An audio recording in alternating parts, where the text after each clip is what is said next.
severe backlash from its mishandling of events at Ruby Ridge and Waco could win public support and sympathy by parading as the victim of anti-government crazies. Thirdly, it provided new life to the Omnibus Counterterrorism Act of 1995, a controversial bill introduced by Joe Biden 2 months before the bombing that would have given police broad new powers to use secret sources and secret evidence in terrorism proceedings. Widely denounced as an affront to civil liberties, the bill was languishing in committee, but all that changed on April 19, 1995. The very day after the blast at the Murrah Building, the New York Times wrote about the bill that, after the Oklahoma City bombing, there were few surer legislative bets in Washington. The legislation morphed into the Anti-Terrorism and Effective Death Penalty Act of 1996 and was passed the next year, with President Clinton specifically linking the bill to the bombing in his signing statement. Years later, Biden claimed that his original bill was the core of what eventually became the Patriot Act. Fourthly, the bombing also conveniently destroyed a number of documents that were proving to be problematic for the Clinton administration. Documents that had all somehow or other ended up being housed at the Murrah Building in Oklahoma City in April of 1995.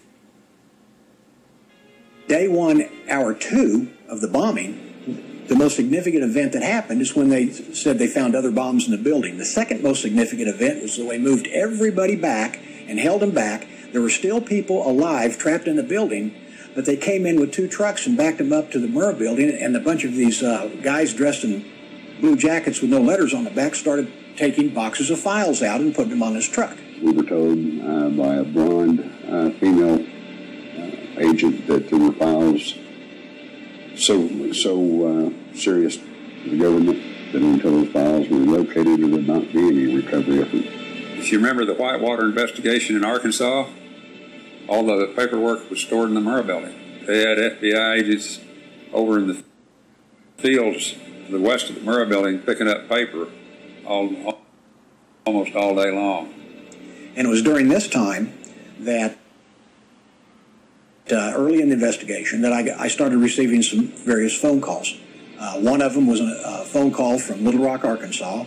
The guy said that he was a federal agent. He was not an FBI agent. He was not ATF. But what he did say was during their investigation of the Clintons, on all the drug running that went through Mena, Arkansas, and Lassiter's Ranch and all of that stuff that was going on at the time during Iran-Contra, that those records, when Clinton went to Washington, were transferred from there to the Murrah Building. But what about McVeigh,